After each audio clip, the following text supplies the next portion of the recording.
رمضان كريم بشاني waxaan ugu talagalnay barnaamijtani waxay noqon doonaan kuwa taxana ah inta lagu guda jiro bisha barakeysan ee Ramadaan.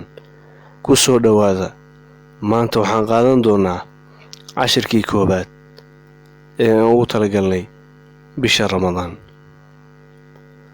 cashirkani waxa uu ku saabsan yahay cabsida Ilaahay iyo sida lagu xoojin lahaa ama iimaankaada sida aad ku dhisi lahayd.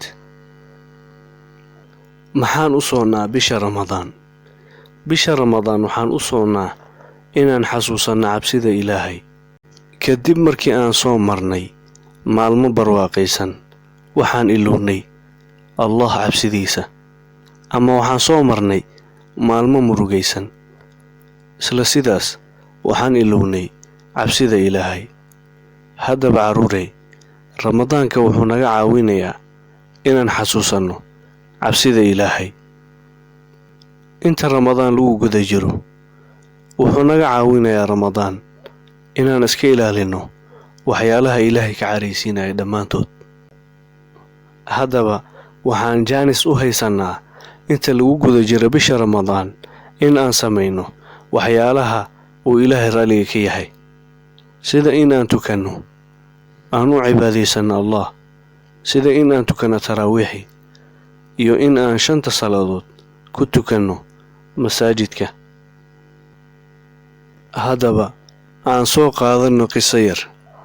nabiyullaahi Muusa calayhi salaam markii uu bursaday Fircawn uu ka ciirsaday magaaladii ay deganaayeen reer banu Israa'iil, waxa ay galeen safar aad u dheer.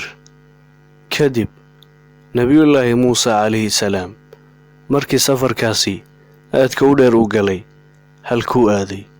nabiyullaahi Muusa Ilaahay wuxuu ku amray inuu aado halka iyo buurta Siinaay. buurta Siinaay waa meeshii koobaad oo Ilaahay subxaanahu wa tacaala uu risaalada ugu dhiibay nabiyullaahi Muusa calayhi salaam.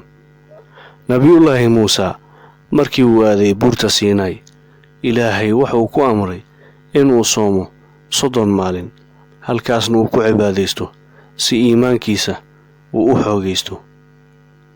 markii uu soomay 30 maalin, Ilaahay wuxuu ku amray inuu ku daro 10 maalin soonka iyo cibaadada. waxa uu soomay isku dar 40 maalin oo buuxda si uu u xoojiyo iimaankiisa. kadib Ilaahay wuxuu ku soo dejiyey kitaabkii Tawraah. haddaba annagana waxaa laga maarmaan ah inaan soonno bishani si aan u xoojinno Alla ka cabsiga. waa inaanan ku dhuminin waqtigannaga ciyaaridda gameska iyo hurdo aad u badan, maadaama Ramadaanka waqti walba waa dahab. waa inaan ka faa'iidaysanaa. waa inaan waqtigannaga ku bixinnaa akhrinta Qur'aanka ama xifdinta suuradaha. waxaa loo baahan yahay inaan ka faa'iidaysanno waqtigannaga inta lagu jiro bisha Ramadaan. haddaba haddii aad doonaysa inaad xifdiso suurado, ha sugin berri. haddaba bilow oo maanta bilow.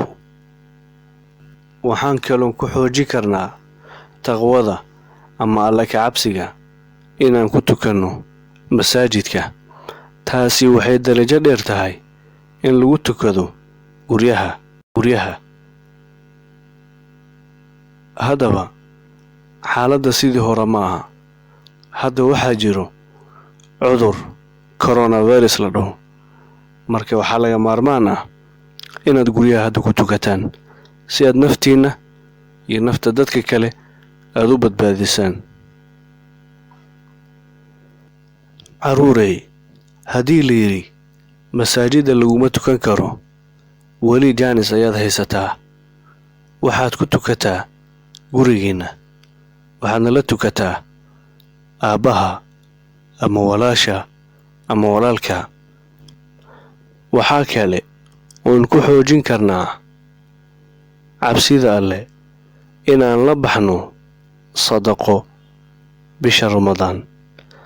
waxaa loo baahan yahay inaad baxsato waxaad haysato, ama ha yaraadeeno ama ha weynaadeeno, ilaahay waa uu ka aqbalayaa. sadaqada aad la baxday waa sida biyaha ay u damiyaan dabka oo kale. waxay kaa daminayaan wixii dunuub aad gashay. waxaa kale oon ku xoojin karnaa alla ka cabsiga inaan ateecno waalidka.